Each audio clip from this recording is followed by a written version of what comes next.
আল্লাহ তাআলা বলেন, বান্দা তোমার প্রত্যেকটা নেকি তোমার নামে জমা হবে, তবে তোমার সংখ্যা হিসাবে না, আমি আল্লাহ তাআলার দেওয়া মতে।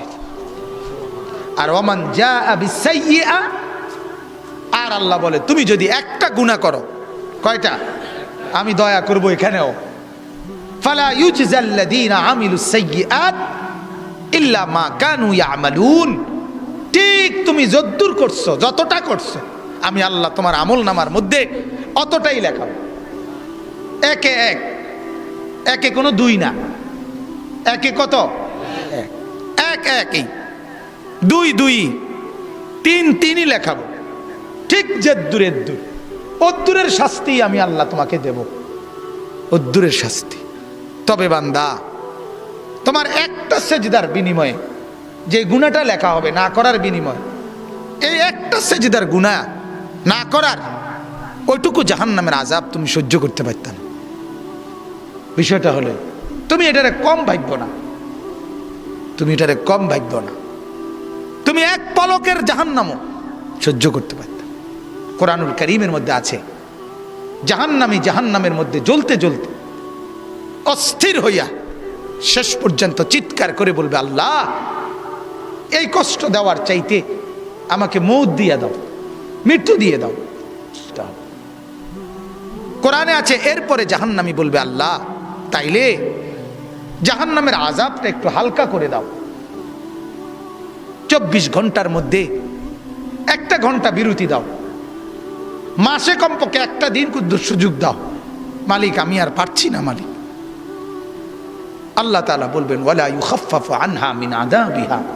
সাবিকের উপরে কোর্স করছে, সার্টিফিকেটের অভাব নাই, কাগজপত্রের অভাব নাই, এটি সব পড়ে রয়েছে, তুই চিনি বহুত কাগজপত্র, বহুত কিছু, ধোকা, সব ধোকা। সেজদা নাই তো সব ধোকা, বন্দিগি নাই, হ্যাঁ ধোকা, ডক্টরেট ধোকা, অনেক কিছু ডিগ্রি ধোকা, এগুলো ধোকা। সেজদাই দামি, গোলামি দামি, বন্দিগি দামি। এজন্য দুনিয়ার পদ পদবি দিয়ে কোনো লাভ নাই, কোনো লাভ নাই বাজান। 1000 ডিগ্রিধারী যে কয়দিন হায়াত পায়, কোনো ডিগ্রি ছাড়া মূর্খ এত বেশি হায়াত পায় এমনও লোক আছে। অনেক উচ্চ ডিগ্রিধারী যে কয় প্লেট ভাত খায়, মূর্খ মানুষে এত বেশি ভাত খাইতে পারে এরকম বেড়াইতে আছে। সবচেয়ে উচ্চ ডিগ্রিধারীর টাইলস বাসায় যেই মানের, বহুত মূর্খের বাড়ির টাইলস এত দামি মানের, এত বহুত উন্নত মানের টাইলস, একবারে হুদা, একবারে হুদা। এই যেতটি তোমার লোভ দেখাইছে, এখানে ফইরালাও, সব ফইরালাও, বহুত কিছু হইবা, কিচ্ছু না, হুদা বাদুগা। এই বাদ 2 প্লেট 3 প্লেট কোনো লইতারে না বেড়াইতে, ওনার এই দিন নাই, 2 প্লেট ভাত খাইতে কষ্ট হয়ে যায়, ঠিক কি না কন না? হ্যাঁ, আমি নিজে দেখছি, আমার এক ওস্তাদ ছিল ছোটবেলায়, আমি ওনারে দেখছি, উনি যেই খানা খাইতো মাশাআল্লাহ, আল্লাহ সিডি আর নাই বাংলাদেশে না। তাইলে দুনিয়া একদমই ধোকা ভাইয়া। দুনিয়ার এই মাল সম্পদ, অর্থ বিত্ত, এই জ্ঞান, এই সাধনা, এই মেহনত, এই দৌড়াদৌড়ি, এই হুড়াহুড়ি, সব ধোকা। যে ছবি নারীর দেখো বন্ধু, ধোকা ওইটা, তুমি তো বোঝো এটা স্ক্রিন, মোবাইলের ভিতরে তো এটা নারী না, এটা তো নারীর ছবি, ওই নারী তো এটা নাই, তো এটা ধোকা না?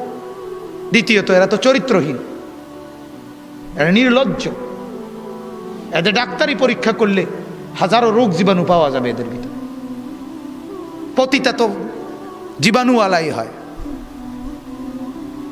তাইলে এরা সুন্দর হয় কেন? এরা সুন্দরী হবে কেন?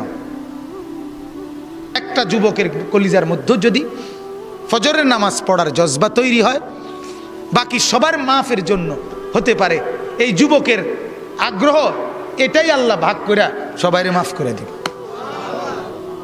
হাদিসে আছে, এক সাহাবী তওবা করছে, যে জিনা করছিল, জিনার কারণে আল্লাহ তার নবী তাকে পাথর মেরে মারছিলেন, উনি তওবা করছেন। আল্লাহর নবী বলছে তার তওবা যদি বন্টন করে গোটা পৃথিবীতে দেওয়া হয়, আল্লাহ এই তওবার বরকতে সবাইরে মাফ করে দিবে। লাউ কুসিমাত জামিউল আরদ লা ওয়াসাআত। এজন্য আমার অনুরোধ, আমরা প্রত্যেকে ইনশাআল্লাহ আখিরাতের ফিকির করব তো ইনশাআল্লাহ। নামাজের ফিকির করতে পারি তো ইনশাআল্লাহ।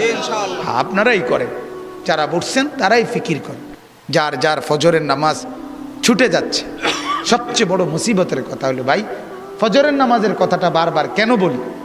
এই কারণে বলি, বিশ্বাস করো দোস্ত, এখন প্রতিদিন প্রতি একদিন সামনে মানে মাহাদি আসবে, দাজ্জাল আসবে আগামীর যে কোনো সময়টা খুব দ্রুত গতিতে। আর মাহাদির পক্ষে লড়বে তারা ফজরের নামাজের মুসল্লি যারা, দাজ্জালের বিপক্ষে লড়বে তারা ফজরের নামাজের মুসল্লি যারা। দাজ্জালকে হত্যা করবে হযরতে ঈসা আলাইহিস সালাম, আয়েশা মাহাদিকে সাথে নিয়া, মাহাদির বাহিনীকে নিয়া, আর ঈসা নবী আসবে ফজরের নামাজের ওয়াক্তে। হাদিস হাদিস দিগো না, আমি আইতে সময় ব্রাহ্মণভাড়া হুন্নে আইছি এমন না, কথা বোঝেন না কথা, যে বারেশ্বর বাজারে মানুষ কইতে আছে একজন আরেকজন, এই কথা না। ফজরের নামাজের সময়, এই জন্য ফজরের মুসল্লিদেরকে নিয়ে মাহাদির পক্ষ হয়ে লড়বে, ফজরের মুসল্লি দাজ্জালের বিরুদ্ধে লড়বে। বলেন আলহামদুলিল্লাহ। এই জন্য আপনারা সিদ্ধান্ত নেন, ঠিক আছে না ইনশাআল্লাহ। প্রত্যেকটা মোবাইলের ভিতরে প্রায় 4-5টা কি থাকে, অ্যালার্ম থাকে ভিতরে, যে এটা বন্ধ থাকলেও আমি তো এটার উপকার পাই, কারণ আমি ঘুমাইতে হয়, মোবাইল বন্ধ না করলে আমি ঘুমাইতে পারি না, কল আসে বেশি, কিন্তু অ্যালার্ম বাজে 3-4টা অ্যালার্ম দিয়ে রাখবেন।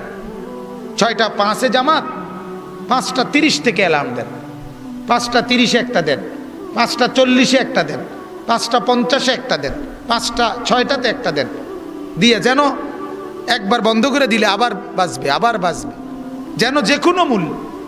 আমি তো অনেক সময় এটা পর্যন্ত আমার বাসায়ও আমি কিনছি, চায়না মোবাইল কিনবেন যেটার আওয়াজ হয় বিকট, ভয়ঙ্কর আওয়াজ, পুরো ইউনিয়ন কাটতে ওড়ে। 1000 টাকার এমন মোবাইল আছে অল্প দামের ভিতরে, শিক্ষার কারে কর, ঠিক না? এরম মোবাইল কিনবেন, কিন না যাতে কানের কাছে রাখবেন, ফজরের নামাজের জন্য যেন অ্যালার্ম বাজে জোরছে, ঠিক আছে না ইনশাআল্লাহ। ফিকির করো ভাইয়া, ফিকির করলে সব। কেন নামাজ ছুটবে? কেন আল্লাহকে নারাজ করব আমরা? কেন আখিরাত ভুলে যাব আমরা? আল্লাহকে নারাজ করে কি লাভ বাজা? আল্লাহর সাথে দুস্তি করলেই তো লাভ।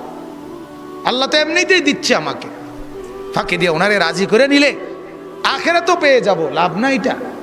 তো এই জন্য ইনশাআল্লাহ দুনিয়া তো আলহামদুলিল্লাহ, আমরা যারা 5 ওয়াক্ত নামাজ পড়ি, আমাদের দুনিয়া তো আটকায় নাই, আটকাইছে দুনিয়া।